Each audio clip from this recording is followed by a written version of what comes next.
Oi, gente, tudo bem? Sejam todos bem-vindos a mais um trabalho da Fluidoterapia do Grupo Espírita Fraternidade. Eu sou o Hélio, sou voluntário da Casa Espírita Fraternidade. Hoje nós vamos falar um pouco sobre o culto espírita, baseado no texto do Livro da Esperança, do Chico Xavier, ditado pelo Espírito do Emmanuel. E como a gente sempre faz nessas tarefas, a gente começa sempre com uma oração. Então eu gostaria que todos pudessem se envolver nessa atmosfera bendita, agradecendo imensamente a Deus por mais essa oportunidade de estarmos reunidos para conversarmos um pouco sobre o Evangelho do Cristo e nesse momento com muita gratidão, afinal de contas estamos vivos, tendo oportunidade de trabalho, oportunidade de estudo, a todo instante estamos diante das nossas vidas, pontos de aprendizagem para que a gente possa usar essas lições e poder dar continuidade à nossa caminhada. O tema, como eu disse, está no Livro da Esperança, intitulado Culto Espírita. Diz o seguinte: não penseis que eu tenha vindo destruir a lei ou os profetas. Não os vim destruir, mas cumpri-los. Jesus disse isso em Mateus capítulo 5, versículo 11. O culto espírita, expressando veneração aos princípios evangélicos a que ele mesmo restaura, apela para o íntimo de cada um, a fim de patentear-se. Ninguém precisa inquirir o modo de nobilitá-lo com mais grandeza, porque reverenciá-lo é considerar-lhes a força e substância na própria vida. Assim, mãe, aceitarás os encargos e os sacrifícios do lar, amando e auxiliando a humanidade, o esposo e nos filhos que a sabedoria divina te confiou. Dirigentes, honrarás os dirigidos. O legislador não fará da autoridade instrumento de opressão. O administrador respeitará a posse e o dinheiro, empregando-lhes os recursos no bem de todos, com o devido discernimento. Mestre, ensinarás construindo. Pensador, não torcerás as convicções que te enobrecem. Cientistas, descortinará caminhos novos sem degradar a inteligência. Médico, viverás na dignidade da profissão sem negociar com as dores dos semelhantes. Magistrados, sustentará a justiça. Advogado, perseverar o direito. Escritor, não molharás a pena no lodo da viciação, nem no veneno da injúria. Poeta, converterás a inspiração em fonte de luz. Orador, cultivarás a verdade. Artista, exaltarás o gênio e a sensibilidade sem corrompê-los. Chefe, serás humano e generoso, sem fugir à imparcialidade e à razão. Operário, não furtarás o tempo, envelhando a tarefa. Lavrador, protegerás a terra. Comerciante, não incentivarás a fome ou o desconforto a pretexto de lucro. Cobrador de impostos, implicarás os regulamentos com equilíbrio. Médium, serás sincero e leal aos compromissos que abraças, evitando perverter os talentos do plano espiritual no profissionalismo religioso. O culto espírita possui um templo vivo em cada consciência, na esfera de todos aqueles que lhe esboçam as instruções de conformidade com o ensino de Jesus. O reino de Deus está dentro de vós, e toda a sua teologia se resume em definição do Evangelho. A cada um as suas obras. À vista disso, prescindindo de convicção pragmática, temos nele o caminho libertador da alma, educando-nos raciocínio e sentimento, para que possamos servir na construção de um mundo melhor. O Espiritismo não veio, em hipótese nenhuma, destruir as leis ou algum mandamento do Cristo. Muito pelo contrário, veio para nos ajudar a cumpri-la em toda a sua essência. Agora há uma grande diferença, porque dentro da doutrina espírita o que mais nós procuramos fazer, ou nos é orientado a fazer, é evitar os dogmas, evitar colocar em outros a responsabilidade daquilo que nós temos que fazer. A doutrina espírita não busca em seus adeptos salvação, mas evolução. O que é bem diferente, porque quando a gente busca salvar-se de alguma coisa, inevitavelmente a gente vai buscar um salvador, a gente vai buscar alguém que a gente possa estar colocando ali, depositando ali uma confiança externa que deveria ser de nossa responsabilidade.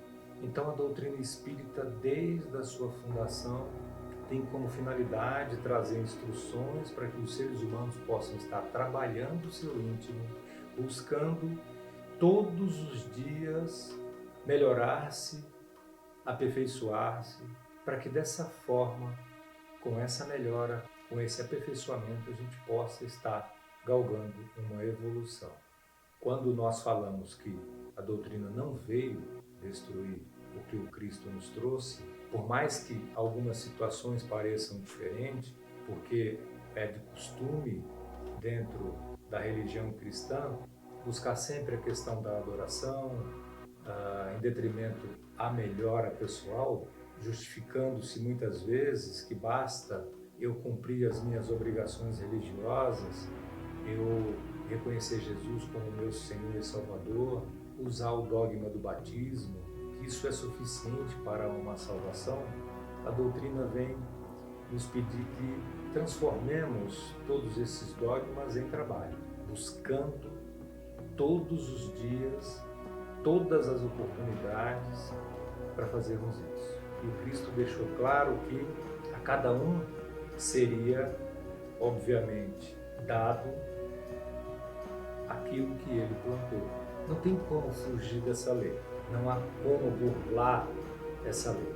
Ela pode ser aplicada em qualquer canto, em qualquer lugar, em qualquer pessoa, em qualquer idade, em qualquer cor, em qualquer raça. E quando a gente entende isso, a gente percebe que todos estamos em pé de igualdade perante Deus. Independente do que eu tenha feito até agora, há sempre a possibilidade de mudar o rumo da minha vida e, consequentemente, colher bons frutos. Só lembrando que o nosso querido amigo Ari, na semana passada, nesse mesmo trabalho, ele falava a respeito de um assunto, ele citou um exemplo muito interessante, que eu acho que é extremamente importante que a gente venha a estar sempre buscando passar isso para as pessoas.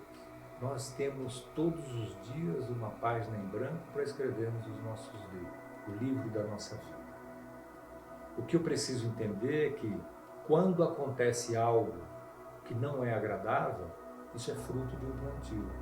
E que quando eu percebo que não plantei algo de positivo e estou colhendo e está doendo e eu de alguma forma me revolto e às vezes me pergunto por quê, fica a questão, eu não estou aceitando a colheita. E aí, muitos, por aprender, talvez de uma forma ainda muito infantilizada, de que basta se arrepender e está tudo resolvido, porque Deus perdoa, porque Cristo perdoa. Sim, Deus está sempre pronto para perdoar. Mas o perdão não significa esquecimento ou anulação da dívida, de forma nenhuma.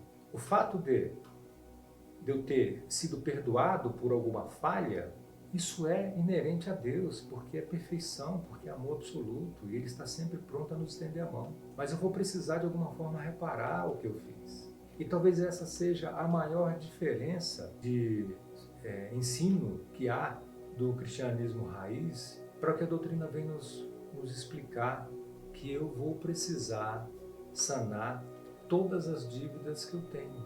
O Cristo, na sua infinita sabedoria, nos deixou claro isso. E, inclusive, nos alertou para que sejamos conscientes, para que a gente possa usar esse mandamento, fazer ao outro aquilo que eu gostaria que fizesse a mim mesmo.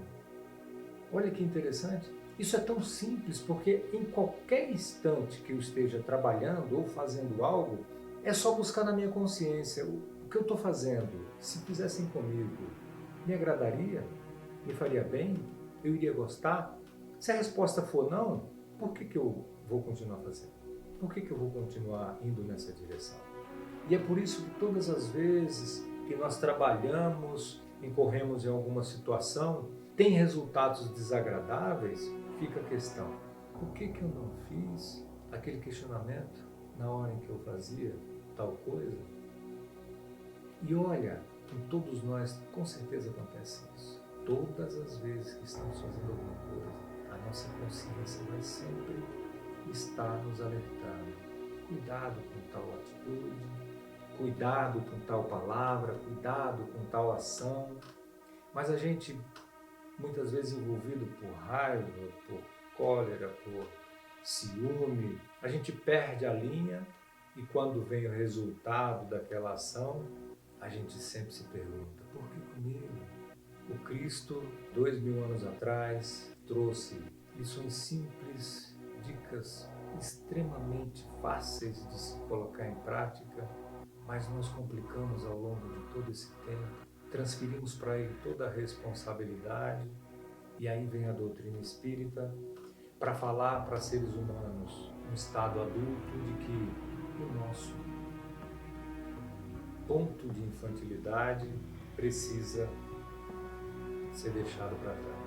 Precisamos encarar a vida como humanos que já estamos assumindo a responsabilidade da nossa existência, da nossa caminhada e que temos ajuda sim da espiritualidade a todo instante, mas nós precisamos caminhar. Como o texto deixa claro e lista um enorme número de seres humanos de todas as classes, de várias profissões, para que cada um assuma o bastão da sua vida, da sua profissão e faça dela um instrumento que possa auxiliar em todas as áreas. Porque quando nós conseguíssemos fazer isso, o mundo estaria, de alguma forma, melhorando. E se hoje eu pergunto para você, o que você acha do mundo? Como é que ele está para você? No que ele poderia melhorar? Aí eu faço o seguinte desafio: o que mais te incomodar no mundo hoje, seja lá o que for, mude isso dentro de si. Se você acha que o mundo tem muita falsidade, procure ser o mais verdadeiro possível. Se você acha que o mundo tem muita maldade, procure ser o mais benevolente possível. Se você acha que o mundo tem muita vaidade, seja o mais humilde possível. Porque só dessa forma o mundo vai mudar. A gente precisa entender que o mundo é apenas resultado das ações humanas e que eu posso contribuir com a mudança desse mundo. Como? Mudando. Ser exatamente o que eu acho que deve ser o ser humano de um mundo melhor, de um mundo regenerado, de um mundo pacificado, de um mundo honesto, de um mundo sincero, de um mundo com mais amor, de um mundo com mais fraternidade. Que a gente possa refletir sobre isso, que a gente possa ter a oportunidade de estudar sempre que possível sobre o Evangelho, que a gente possa estar em comunhão, que a gente possa divulgar a doutrina, divulgar o Cristo com as nossas atitudes, com as nossas mudanças, porque é só isso que ele precisa da gente, é só isso que ele pede da gente. Adoração, bajulação, gente, é na hora de nós entendermos que Deus, que Jesus, que os espíritos superiores não tem absolutamente nada a ver com essas características humanas e gostar desse tipo de atitude. O que eles esperam e querem da gente é maturidade, é mudança íntima, é trabalho. Que Deus possa abençoar a todos e que até o nosso próximo encontro, a paz do Cristo estejam com todos. Deus abençoe.